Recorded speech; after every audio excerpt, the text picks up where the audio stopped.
बीवी की मिठाई। वो हेवन यार मनुष्य, इतनी अच्छी मिठाइयाँ तो दुनिया का नंबर 1 हलवाई भी नहीं बनाता होगा।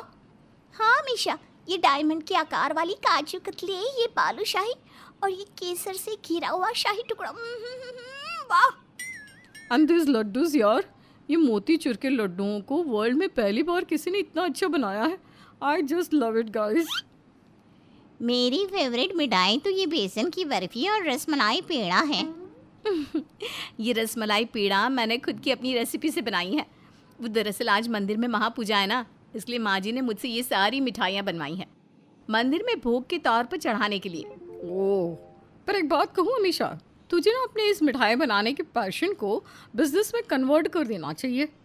हाँ, अपना एक छोटा मोटा बिजनेस ओपन कर दे, ऑर्डर्स लेना शुरू कर दे, सोशल मीडिया के ज़रिए या फिर ऑनलाइन बिजनेस प्लेटफॉर्म्स। आजकल कितने लोग यही तो कर रहे हैं। या फिर बहन हमसे ही ऑर्डर ले ले। मैं तो तेरी मिठाइयों की फ़ैन हो गई हूँ। तेरे हाथ की बनी मिठाई को खाने के लिए मैं अपनी डाइट को भी कुर्बान कर सकती हूँ। हाँ, आइडिया तो अच्छा है, लेकिन मुझे इसके लिए मेरे पति रौनक जी से पूछना होगा। मैं उनसे पूछ के बताती हूँ। अमीषा को हमेशा से ही खाना बनाने का बहुत शौक था, और ख़ास करके मिठाइयाँ बनाने का। वो दुनिया की हर प्रकार की मिठाई बनाना जानती, और तो और कुछ मिठाइयों की रेसिपी खुद ही इन्वेंट करती है अपनी क्रिएटिव दिमाग से। सहेलियों ने उसे नए बिजनेस को खोलने का आइडिया दिया, तो उसके बारे में जब उसने अपने पति रौनक, सास राखी और ससुर कुलभूषण से पूछा तो नहीं अमीशा, तुम ये बिजनेस वगैरह नहीं कर सकते। घर संभालो, उतना ही काफ़ी है। नहीं तो क्या। अरे इस खानदान की राखी पाठक की बेटी बहू बिजनेस नहीं करेगी। हमारे यहाँ औरतें आदमियों से एक कदम पीछे ही रहती हैं। उन्हें हर पल हर घड़ी अपनी मर्यादा में रहना होता है। ये कमाना, कारोबार चलाना, ये सब मर्द कर सकते हैं, औरत नहीं। औरत तो बस चूल्हा चौका और घर गृहस्थी संभालने के लिए होती है। और अपनी मिठाइयाँ बनाने का अनोखा हुनर ना घर के मंदिर में भोग चढ़ाने के लिए और तीज त्योहार पर ही बनाया करो। इसे बिजनेस में मत बदलो, समझ गई? जी ठीक है। अमीषा का मन बहुत उदास हो जाता है। वो गर्दन नीचे झुकाए अपने कमरे में चली जाती है। उसके कठोर स्वभाव के ससुराल वाले उसकी मिठाई बनाकर बेचने के बिजनेस के खिलाफ हो जाते हैं। दिन गुजरते हैं और ऐसे ही एक रोज़ अमीषा की बेस्ट फ्रेंड गुंजन आती है। वो अमीषा से कहती है, अमीषा, मेरी बहन की शादी है 5 दिन बाद, और तुझसे बढ़िया और स्वादिष्ट मिठाइयाँ तो कोई और बना ही नहीं सकता। कोई तोड़ ही नहीं है। इसलिए मैं चाहती हूँ कि मेरी बहन की शादी की मिठाइयाँ तू ही बना दे। 25 डिब्बे मलाई बर्फ़ी और मावा बर्फ़ी। मैं तुझे पे भी करूँगी उसके लिए। आई एम सॉरी गुंजन, वो एक्चुअली मेरे पति और सास ससुर ने मुझे कोई भी ऑर्डर लेने से या बिजनेस चलाने से मना कर दिया है। वो लोग इस सब के खिलाफ है। यहाँ मेरे ससुराल में ये सब नहीं चलता। अरे यार अमीषा, ऐसा मत बोल प्लीज़। मुझे तेरे हाथों से ही शगुन की मिठाइयाँ बनवानी है। बाकी हलवा या मिष्ठान भंडार से मैं बनवा सकती हूँ, लेकिन तेरे हाथों में जो जादू है ना, वो कहीं नहीं।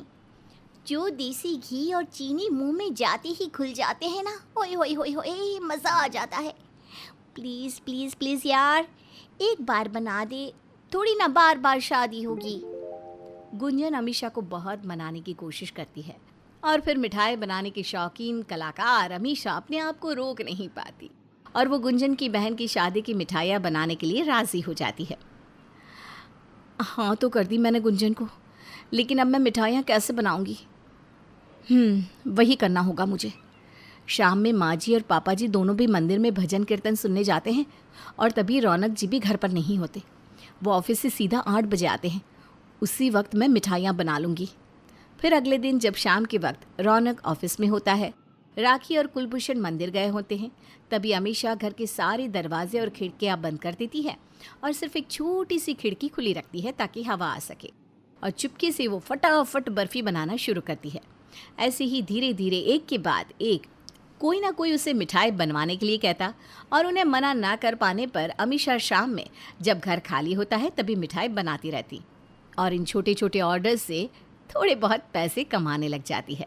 एक दिन अमीषा शाम के वक्त रसोई में ऑर्डर की मिठाई बना रही थी, तब ये केसर, काजू, पिसा हुआ बादाम, पिस्ता और किशमिश और खोया, बस और कुछ नहीं लगेगा इस मिठाई के लिए। चलो पहले अब चाशनी बना लेती हूँ चीनी की, फिर उसके बाद इमरती बनाऊँगी। इमरती के 5 डब्बे बनाने हैं और नारियल की बर्फ़ी के 3। अमीशा अपने काम को निपटाने में लगी हुई होती है, तभी राखी और कुलभूषण घर पर आ रहे होते हैं। घर की बैल बजती है और अमीशा पूरी तरह डर जाती है। उसके हाथ कांपने लगते हैं और पसीने छूटने लगते हैं। हे माता रानी, अब क्या होगा? माँ जी और पापा जी आ गए। राखी लगातार घंटी बजाई जाती है, लेकिन अमीशा दरवाज़ा खोलने की हिम्मत ही नहीं जुटा पाती। राखी अपनी चाबी से दरवाज़ा खोलती है और देखती है कि अमीशा तो मिठाइयाँ बना रही है। हाय राम, ये मिठाइयाँ किस खुशी में बना रही है रे तू अमीशा बहू? तभी अचानक से दरवाजे पर अमीशा का ग्राहक आता है और कहता है, अमीशा जी, मेरी मिठाइयाँ बन गई। क्यों? इसका मतलब अमीशा बहू तुम हम सब से छुप कर अपना होममेड मिष्ठान भंडार चला रही हो।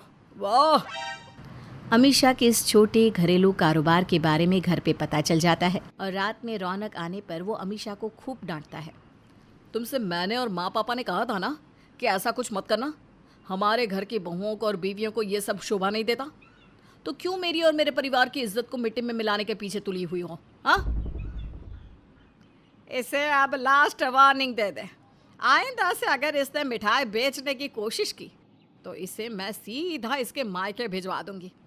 फिर वहाँ पर जाकर बन जाना धोती कुर्ता पहन के एक हलवाई और खोलना अपना मिष्ठान भंडार वहाँ।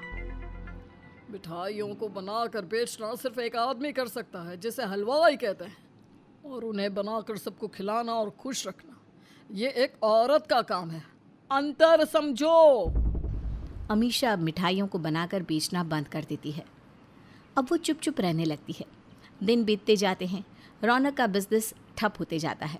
वो रोज़ उखड़ा उखड़ा सा मुँह लिए घर लौटता है, थका हारा और उदास। वो अपनी दुविधा घर में सबको बताता है। समझ में नहीं आ रहा क्या होगा अब। बिजनेस डूबते ही जा रहा है। प्रॉफिट तो कुछ हो ही नहीं रहा, सिर्फ लॉस ही लॉस हुआ जा रहा है। मुझे कुछ पैसों की बहुत ज़्यादा ज़रूरत है इस वक्त अपने बिज़नेस को बचाने के लिए। अगर मैंने अभी अपने बिज़नेस को नहीं बचाया ना, तो वो पूरी तरह बर्बाद हो जाएगा और हम कहीं के नहीं रहेंगे। मेरे पास तो जितने पैसे थे सब खत्म हो गया है बेटा, तुझे तो पता ही है। हे भगवान, अब क्या होगा? तभी अचानक से अमीशा आती है और वो रौनक के हाथ में पैसे रखती है। ये देखकर तीनों हैरान और आश्चर्यचकित रह जाते हैं। अमीशा, ये पैसे कैसे? मैं वो छोटे छोटे ऑर्डर्स लेकर चुपके से मिठाइयाँ बनाया करती थी ना, उन्हीं के पैसे हैं ये। बहुत ज़्यादा तो नहीं है, लेकिन इतने कम भी नहीं है। बहुत मेहनत की थी, चुपके से ही सही, आप लोगों से छुपा कर ही सही। लेकिन अब आप कुछ मत सोचिए और अपना बिजनेस बचाइए।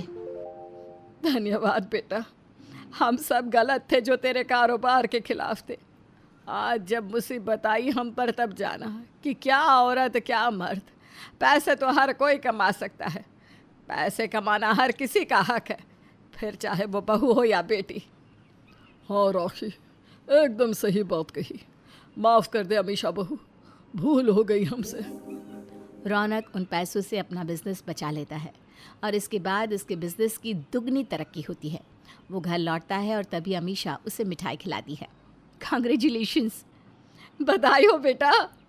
बधाई हो मेरे शेर। Thank you.